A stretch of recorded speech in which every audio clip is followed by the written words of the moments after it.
From cave wall hands to the printing press, empires rose in a giant mess.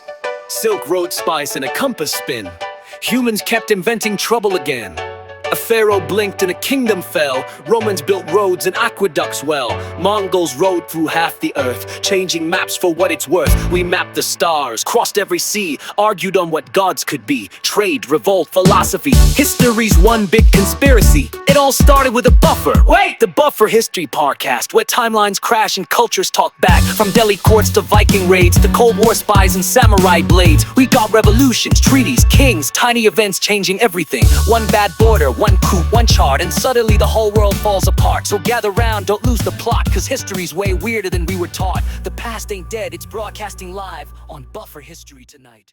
I want you to imagine, just for a moment, that you're stepping into a time machine. Okay, I'm picturing it. Right.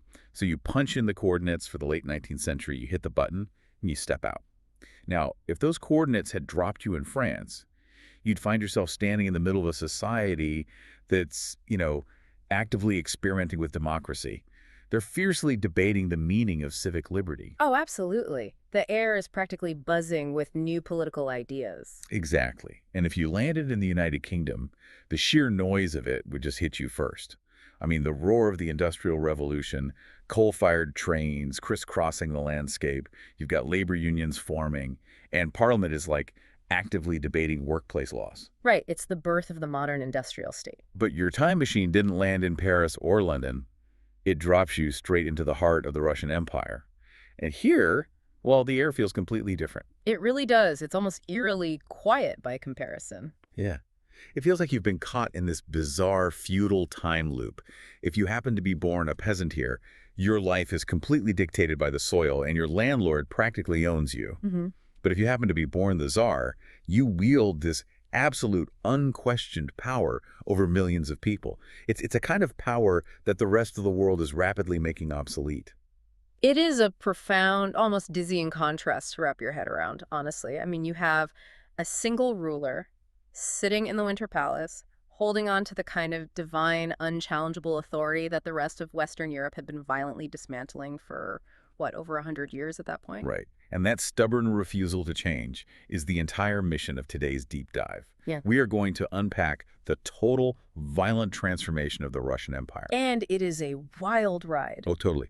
We're going to explore the mechanics of how a massive system ruled for centuries by these opulent, untouchable czars was completely dismantled, only to be replaced by an even more absolute, terrifyingly efficient regime. And honestly, the wildest part of this whole story is the architect of that new regime.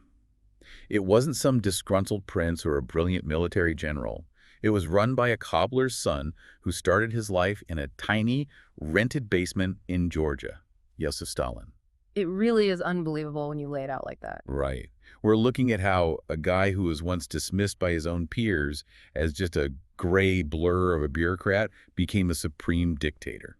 It's arguably one of the most astonishing arcs in human history. But, to understand how Stalin eventually held the power of life and death over 120 million people, we cannot just psychoanalyze the man himself. No, of course not.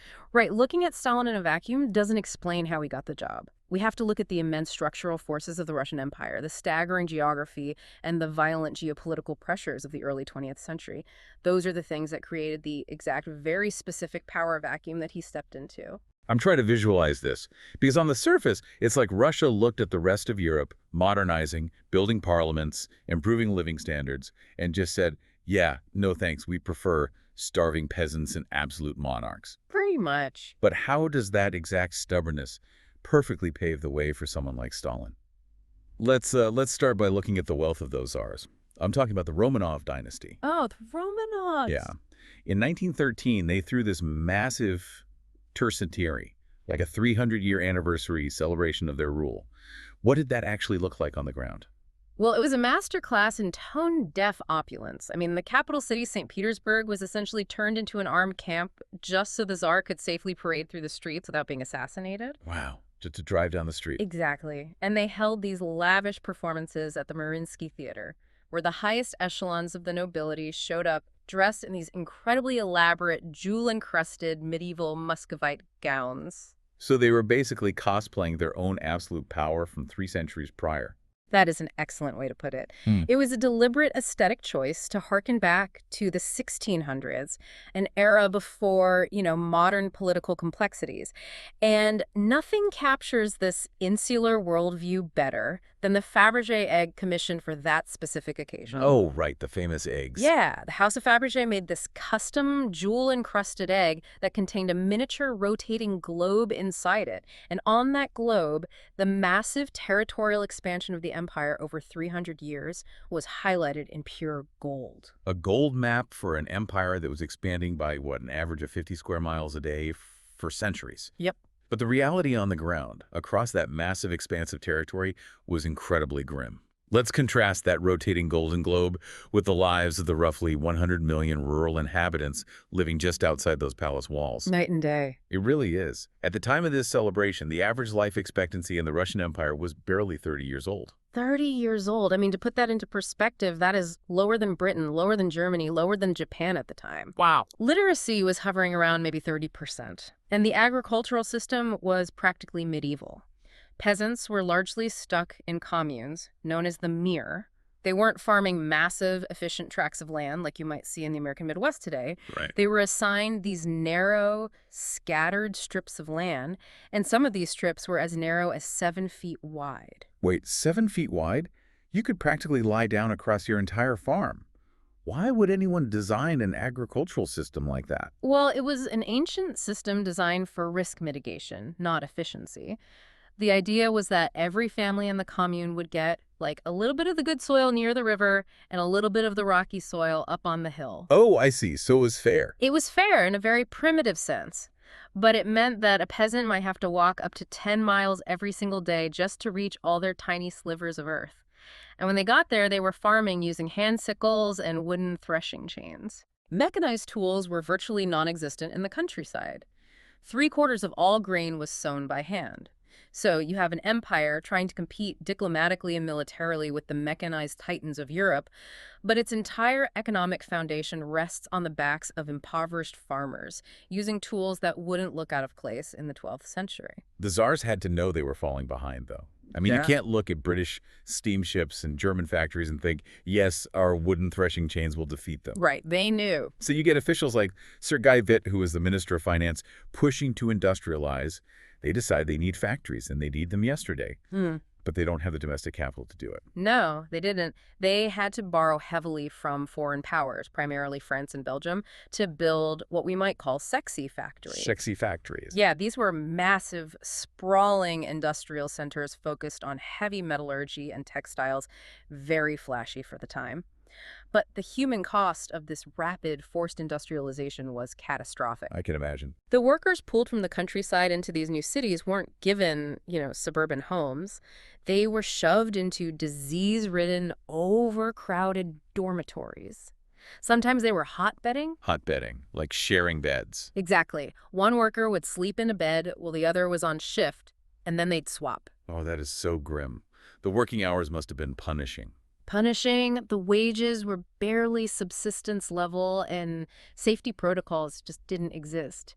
You had a soaring rate of missing limbs, horrible industrial accidents, and cholera outbreaks. They were basically building a modern economy on an absolute powder keg of human misery. But wait, I'm struggling to understand something here.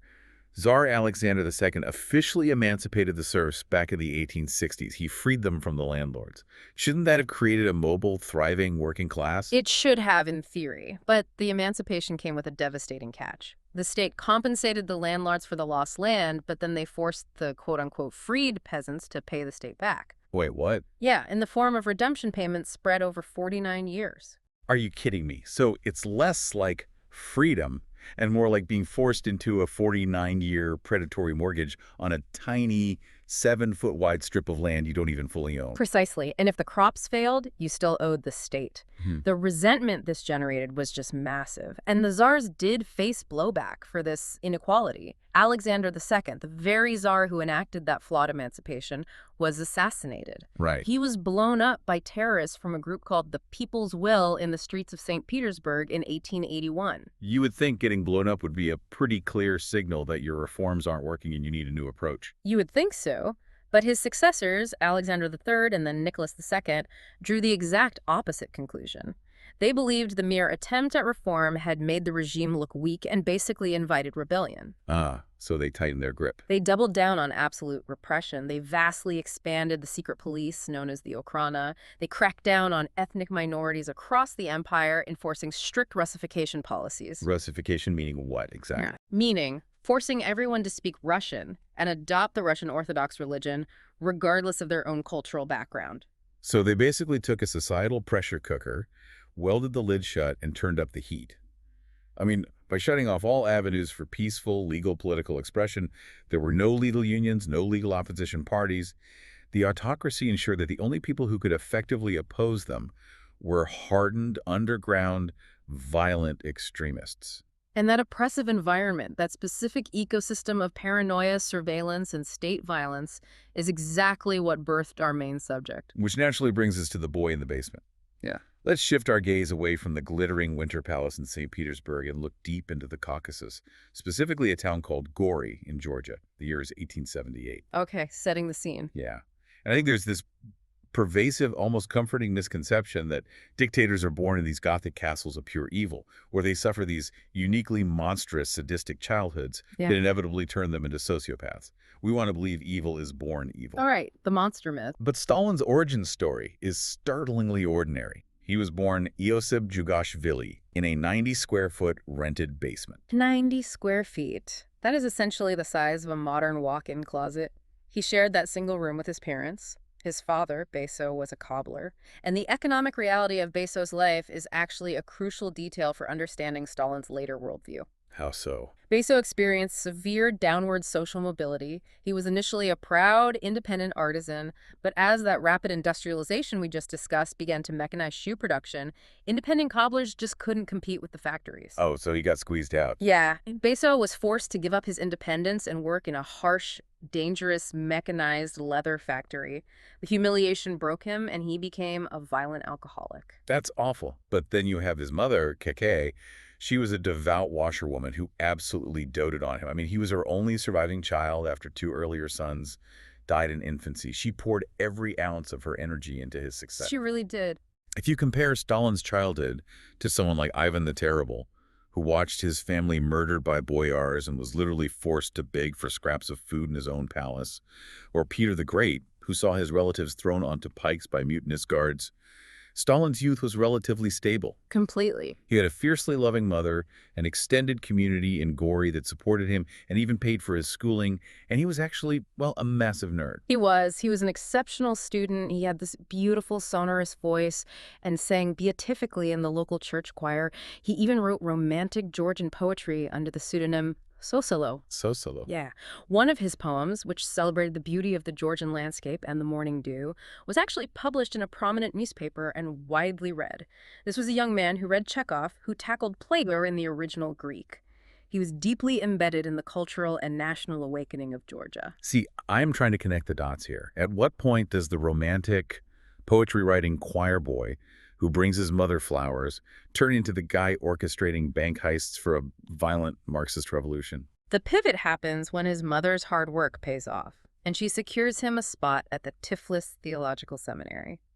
This was the premier educational institution in the entire Caucasus region. So a huge deal for them. Massive. For a poor boy from Gori, this was the ultimate ticket to upward mobility. If he graduated, he would be a priest, which meant a secure income and social standing.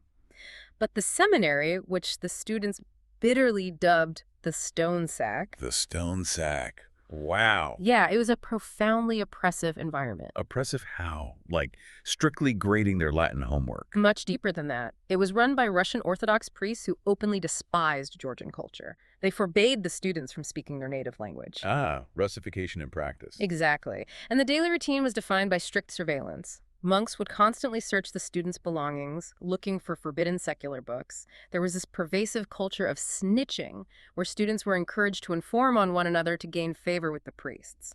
It was like a miniature version of the entire Russian Empire. Autocracy, Russification, and secret police just packed into a theological school. Exactly. It was autocracy in a microcosm. And the students reacted exactly how the citizens of the wider empire were reacting. They rebelled. They smuggled in forbidden literature, Victor Hugo, Darwin, and eventually Karl Marx. Of course. In that environment of hypocrisy and absolute control, the young Stalin transitioned from a devout Christian studying to be a priest into a devout, uncompromising Marxist-Leninist. The seminary didn't mold him into a priest. It provided the perfect pressure cooker to forge a professional revolutionary. And when we use the term professional revolutionary in the context of the Russian underground, we really need to clarify what that means. We are not talking about holding up protest signs in a public square or writing strongly worded op-eds. No, definitely not. We are talking about armed robbery. To fund Vladimir Lenin's uncompromising Bolshevik faction, Stalin engaged in kidnappings, extortion rackets, and massive violent bank robberies in the streets of the Caucasus. And we should probably pause to explain why he was doing this specifically for Lenin's faction. By the early 1900s, the Russian Marxist movement had split. Vladimir Lenin, who was leading the movement from exile in Europe, forced a division during a party congress in 1903. Right, the famous split. Yeah, he demanded a party composed only of elite, hardened, professional revolutionaries, a vanguard party. The other faction, the Mensheviks, wanted a broader, more democratic, open mass party closer to Western European socialist parties. Makes sense. So Lenin's faction became the Bolsheviks. But running an underground network of professional revolutionaries, printing illegal newspapers, and smuggling weapons, that requires a massive amount of cash. Enter Stalin, who essentially becomes the mob boss of the Caucasus to supply that cash. Great. But living that life naturally led to his arrest, over and over again. Between 1901 and 1917, he spent roughly 7 years in various prisons and in freezing, remote Siberian exile. And I think pop culture gives us this dramatic, swashbuckling idea of exile, daring escapes across the frozen tundra. What was the actual mechanism of Siberian exile like for him? The reality was defined by extreme penury and absolute mind-numbing boredom. The Tsar state didn't always put political exiles in prison cells. They would simply banish them to a tiny, frozen village thousands of miles from civilization, surrounded by thousands of miles of nothing. So just stuck there. Just stuck. Stalin spent years begging friends for small amounts of money to buy basic food, nursing deep personal resentments, and waiting for a revolution that, to be frank, seemed like it might never actually come. Right, because normally a bank-robbing poet from Georgia would just freeze to death in a Siberian village, completely forgotten by history. For Stalin to ever reach the halls of power, the entire immense structure of the Russian Empire had to completely collapse. Yes. And Tsar Nicholas II was about to do him the biggest favor imaginable by making a sequence of historically catastrophic decisions. To understand that final collapse, we first have to look at what historians often call the dress rehearsal for the revolution, which happened in 1905. Let's break that down. It's 1904. Nicholas II is incredibly unpopular at home. The economy is struggling, and there are strikes everywhere. So his brilliant strategy is to start a war with Japan to boost national morale. A classic political move. Right. His advisors figure, we're a massive European superpower. They're a small Asian nation. This will be a quick, victorious colonial war that makes everyone love the Tsar again. Instead, they are embarrassingly, catastrophically defeated. The Japanese Navy completely annihilates the Russian fleet. It was a huge shock to the global geopolitical system and a profound, stinging humiliation for the autocracy. The domestic fallout was immediate. The Tsar looked weak, and the people were suffering from the economic strain of the lost war. Which leads directly to January 1905. Exactly. An event known as Bloody Sunday. A handsome, charismatic Orthodox priest named Father Gapon organizes a peaceful, respectful procession of industrial workers and their families in St. Petersburg. They march toward the Winter Palace. They are not carrying weapons. They are carrying icons of the saints and portraits of the Tsar. They just wanted to hand a petition to Nicholas asking for basic civil rights and an 8-hour workday. They were literally singing hymns. It's the most non-threatening protest you could possibly design. And how does the state respond to this peaceful choir of families? The palace guards open fire on the crowd. It was a massacre. Hundreds of innocent, unarmed civilians are gunned down in the snow. It completely shattered the ancient myth of the Tsar father. For centuries, the peasants believed the Tsar was good, but his advisors were bad.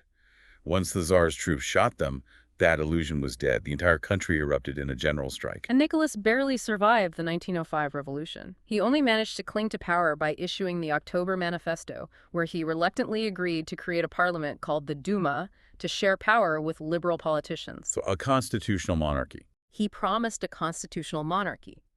But almost as soon as the ink was dry, and his loyal troops had returned from the war to crush the remaining worker uprisings, Nicholas began rolling back those promises. Right. He restricted who could vote, he vetoed the Duma's legislation, and he essentially went right back to ruling as an autocrat.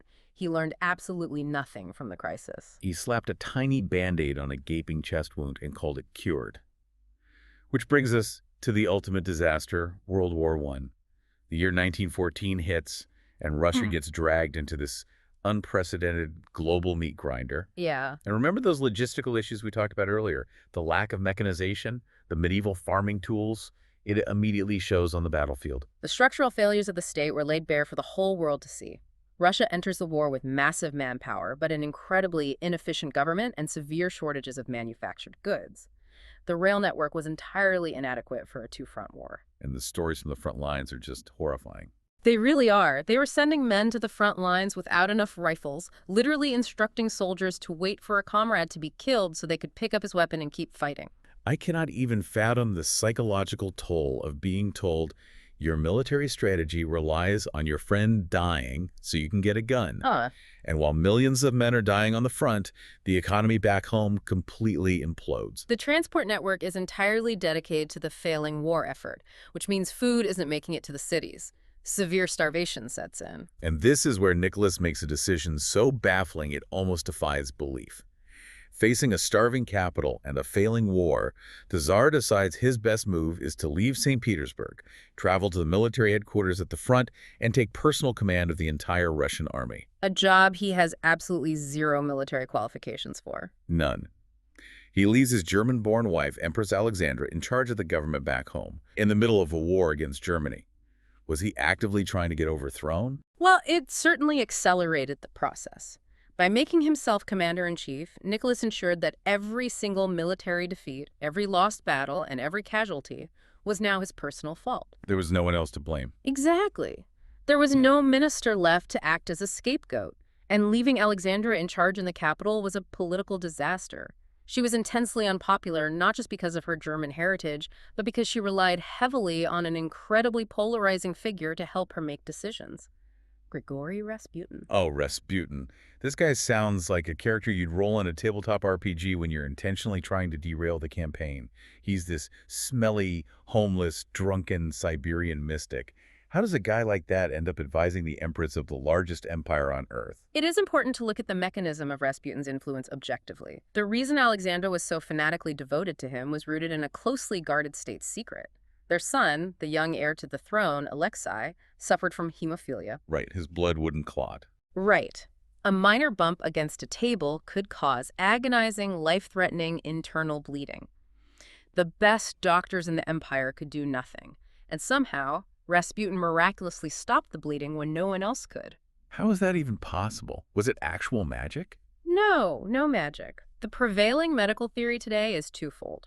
First, Rasputin had a very calm, hypnotic presence that lowered the boy's blood pressure and stopped him from thrashing around, which allowed minor clots to form naturally. Okay, that makes sense. Second, and more importantly, the royal doctors were prescribing the boy a new wonder drug called aspirin. Oh, no. Yeah, which we now know is a blood thinner. Rasputin would come in, dismiss the doctors, throw away the aspirin, and tell the boy to rest. Naturally, he improved. So Rasputin saves the boy's life by sheer accident of ignoring modern medicine. But the Russian public didn't know about the hemophilia. The state kept it a secret to project strength. So all the public sees is this unwashed, eccentric peasant throwing wild, debauched parties with the nobility and completely dictating state policy through the empress while the Tsar is away playing soldier. It absolutely destroyed whatever moral authority the monarchy had left. It really did. It got so bad that a group of conservative nobles decided the only way to save the monarchy was to literally feed Rasputin poison cakes, shoot him multiple times, and throw his body into a freezing river. But by the time Rasputin was murdered in late 1916, the damage was irreversible. The autocracy looked entirely bankrupt, morally, politically, and economically. And that leads us directly to the breaking point. The February Revolution of 1917. The pressure cooker finally explodes. And it doesn't start with professional revolutionaries. It starts on International Women's Day. Thousands of freezing, starving women take to the streets of Petrograd. The city had been renamed from St. Petersburg to sound less German. Right. They're protesting for bread. And the next day, the male factory workers drop their tools and join them. And this was the crucial test. Nicholas, still at the front, sends a telegram ordering the military garrison in Petrograd to fire on the crowds to restore order, just like they did on Bloody Sunday in 1905. But this time, the soldiers are different. Very different. These aren't elite guardsmen, they are conscripts. They are starving, traumatized by the war, and sick of killing their fellow citizens. When the order is given to fire, the soldiers refuse.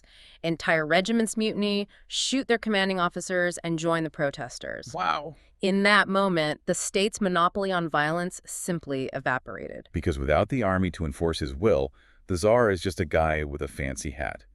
Nicholas tries to rush back to the capital on his royal train, but his own generals stop the train on the tracks. They essentially walk into his carriage and tell him, "It's over, you have to abdicate." And he does. In a matter of days, a 300-year-old dynasty just dissolves into thin air. But the fall of the Tsar didn't magically create a stable, functioning democracy. It created a terrifying power vacuum and immense chaos. You had two competing factions trying to run the country. Right, the dual power setup. Exactly.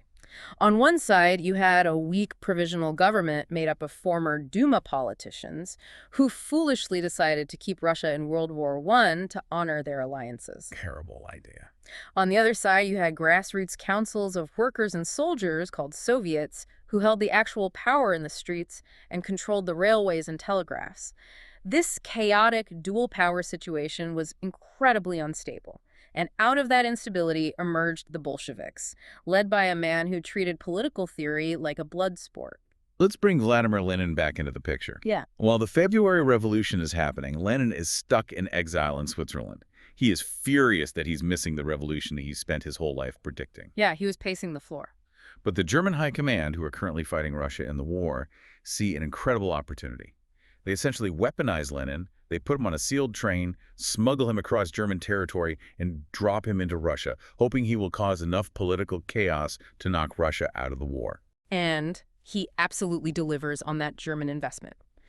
Lenin was an incredibly sharp, fiercely intelligent, but famously ill-tempered intellectual. We discussed how he split the Socialist Party in 1903. He was totally uncompromising. So what happens when he gets off the train?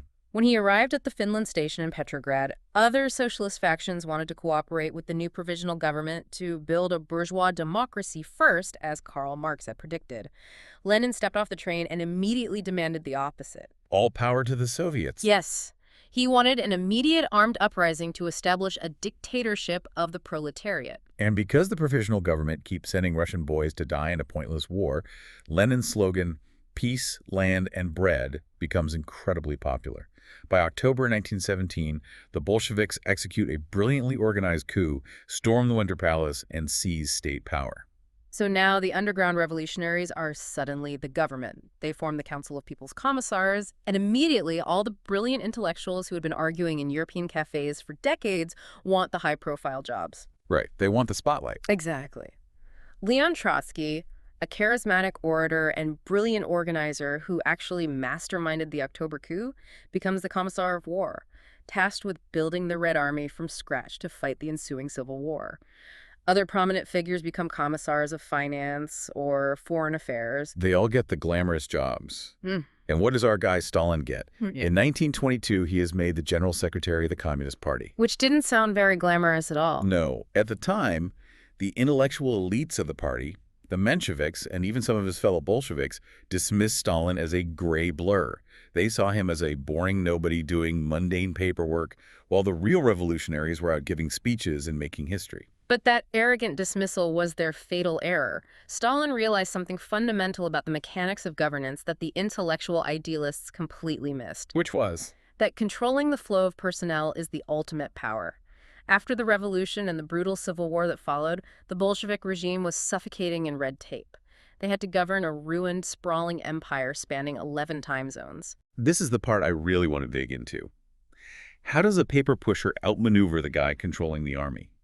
Lenin is the visionary, Trotsky is leading armies with an armored train, and Stalin is just filing paperwork. Yeah. What was the actual mechanism of the general secretary job that allowed him to take over. It was the mechanism of the nomenclatura system, operating out of room 521 on Old Square, physically separated from the glamorous halls of the Kremlin where the others argued about Marxist dialectics.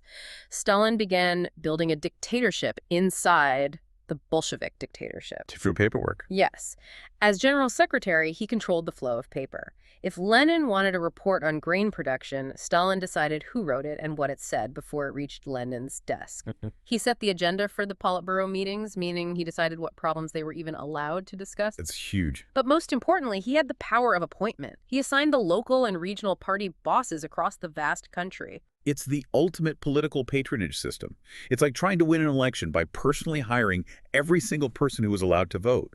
If you want a good job, a better apartment, or a promotion in this new, impoverished Soviet state, you owe your entire career to one man, Joseph Stalin. Exactly. He is quietly placing fiercely loyal, often less educated men in every single key administrative position.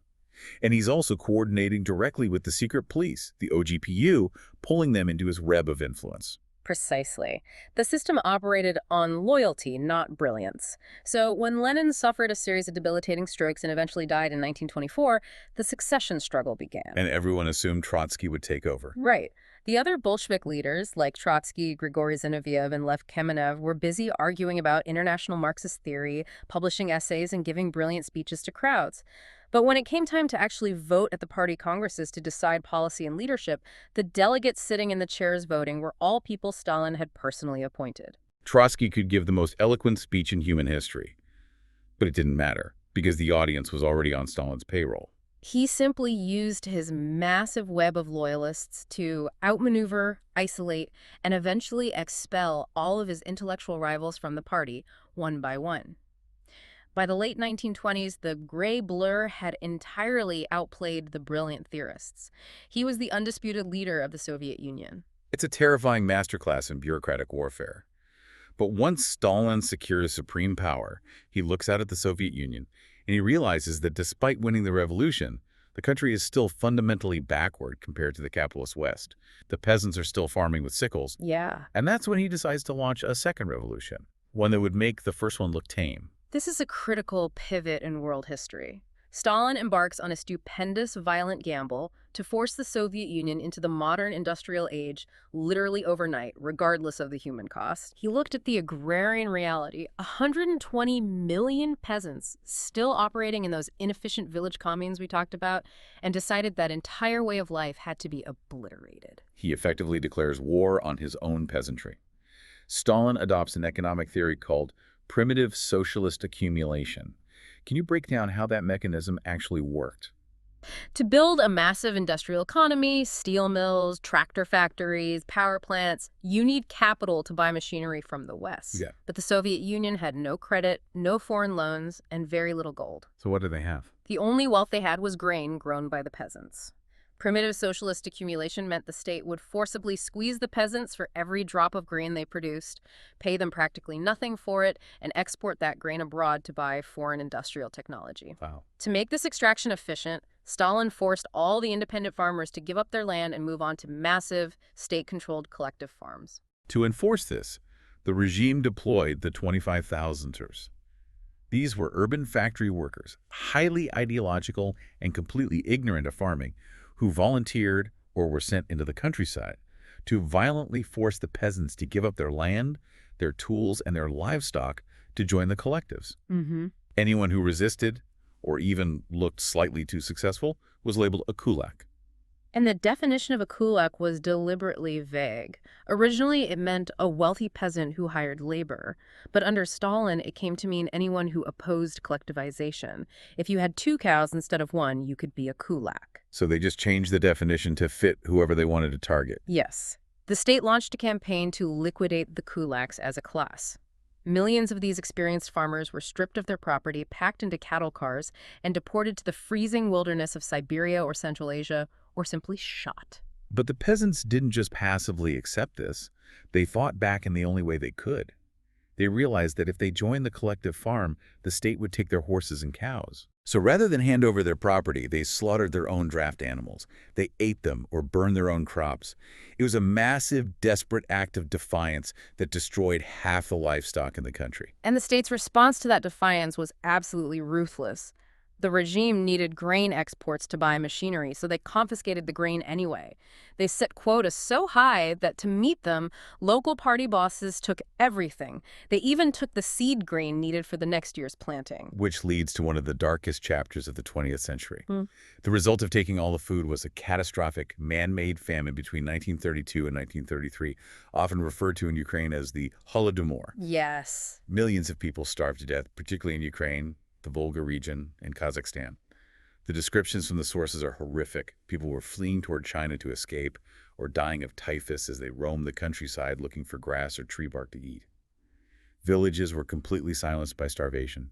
We have to look at this famine impartially and put it in historical context to understand the mechanism of Stalin's state. Tsarist Russia also had a horrific famine in 1891 and 1892, where 500,000 people died of starvation and cholera. Right. During that Tsarist famine, the government was so embarrassed that the censors literally banned newspapers from printing the word famine. But what makes Stalin's famine fundamentally different from the Tsarist one? The 1891 famine was triggered by extreme, undeniable weather events, dry autumns, lack of snow cover to protect the winter crops, and windy springs blowing away the topsoil. It was heavily exacerbated by Tsarist administrative incompetence and a refusal to halt grain exports immediately. Okay, so a natural disaster made worse by bad management. Exactly. But Stalin's famine in 1932 was driven by deliberate, violent social engineering. It was the direct result of an anti-capitalist ideology intent on destroying the individual peasant farmer. And they had food, didn't they? Yes, the Soviet state had grain in reserves. They continued to export millions of tons of it while their own citizens starved. They chose to use food as a weapon of class war and a currency for industrialization, rather than feed the people who grew it. It's like he decided to demolish the house while everyone was still living inside, just so he could build a factory on the rubble. Because the insane paradox is that at the exact same time, millions are starving to death in the countryside. The USSR is achieving a breakneck, almost miraculous rate of industrialization in the cities. It's true. They are suddenly producing 20,000 machine tools a year. They are building massive, sprawling steel complexes completely out of nowhere, like Magnitogorsk in the Ural Mountains. The pace of this industrialization was frantic, and it was driven by a deep historical geopolitical fear. Stalin gave a famous speech where he explicitly stated that old Russia was continually beaten up by Mongol Khans, Turkish beys, and Swedish barons because of her backwardness. Basically saying, we've always been the punching bag. Exactly. He argued that the Soviet Union was 50 to 100 years behind the advance of capitalist countries. He said, "We must make good this distance in 10 years. Either we do it or they will crush us." So sheer industrial output became the only metric of success.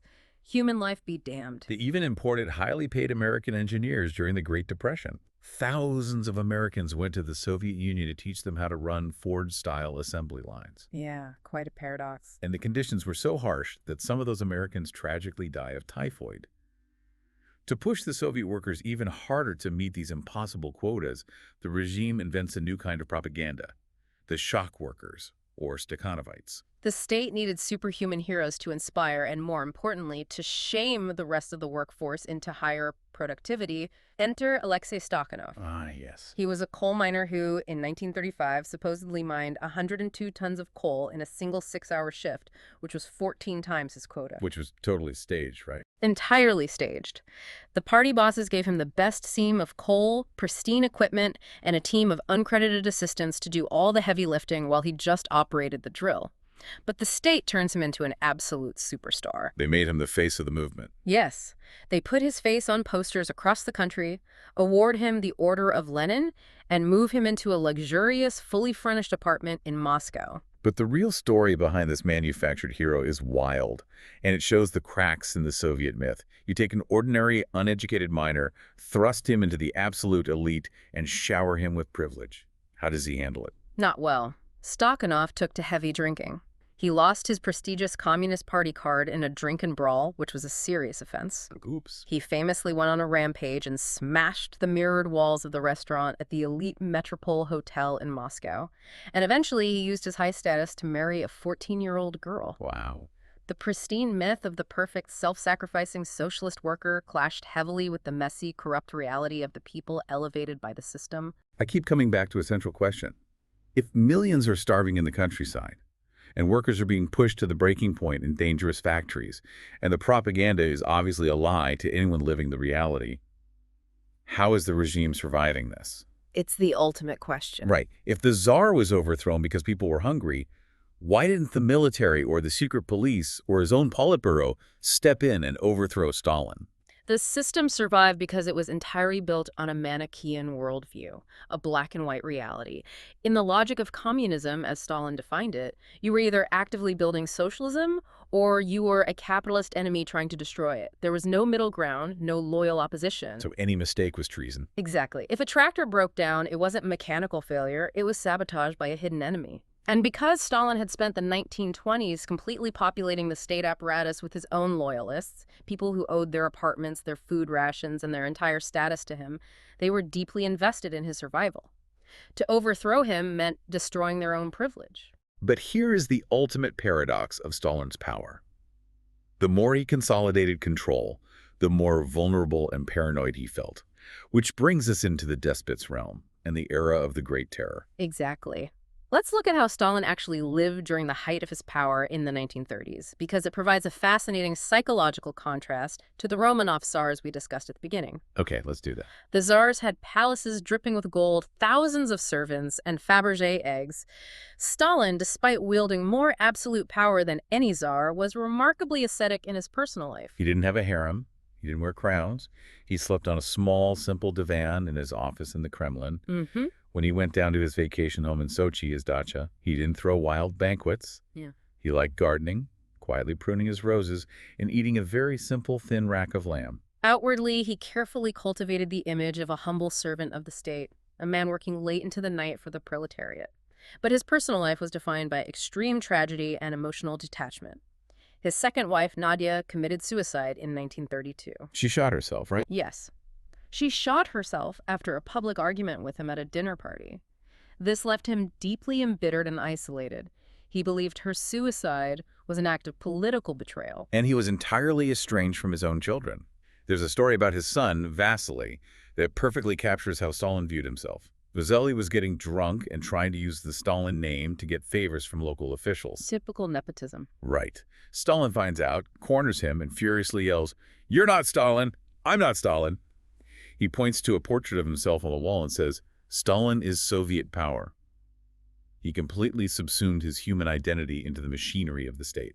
But while Stalin is sleeping on a cot and eating thin lamb, he is simultaneously overseeing the creation of a massive new elite class of bureaucrats, party bosses, and secret police who are living like absolute kings. This is the ultimate tragic hypocrisy of the Soviet experiment. It is staggering. While ordinary workers are queuing for hours just to get a loaf of bread and living in crowded, freezing barracks, the new Soviet bosses, the nomenklatura, have personal chauffeurs, private countryside dachas, special hospitals, and access to stores filled with imported goods. Just unbelievable luxury amid starvation. Just look at the secret police chief at the time, Genrikh Yagoda. He was the head of the NKVD, the man responsible for enforcing socialist purity and hunting down greedy capitalists. When he was eventually arrested and purged by Stalin, they raided his secret stash. And the inventory of Yagoda's confiscated property reads like the hoard of a corrupt monarch. This supposedly pure socialist enforcer had accumulated 1,229 bottles of vintage foreign wine, nearly 4,000 pornographic photos, 165 luxury smoking pipes, including some intricately carved from elephant tusks. Elephant tusks? Yes, and 11 foreign-made leather jackets, and dozens of pairs of imported women's luxury shoes. The vanguard of the proletariat had become a deeply corrupt, highly privileged caste. This is where my mind just explodes. He creates this massive new elite. He gives them the cars, the apartments, and the vintage wine, and then he just decides to liquidate them. Because that's exactly what happens in the Great Terror of 1937 and 1938. Yes. From his peaceful veranda in Sochi, breathing in the fresh mountain air, Stalin would sit for hours reading neat, typewritten stacks of paperwork. And with a flick of his red pencil, he was orchestrating the mass execution of his own government, his own military, and his own elite. He replaces Yagoda with a man named Nikolai Yezhov. Yezhov was a former tailor with only a first-grade education. They called him the bloodthirsty dwarf because he was barely 5 feet tall, but he was absolutely ruthless and, most importantly, entirely loyal to Stalin without questioning the logic of the orders. Exactly the kind of man Stalin wanted. Under Stalin's direct supervision, Yezhov's NKVD wipes out the old Bolshevik revolutionaries, the very people who fought alongside Lenin. They wiped out the industrial managers. And most shockingly, they purged the top brass of the Red Army. They executed 3 of the 5 marshals of the Soviet Union and thousands of top officers right on the eve of World War II.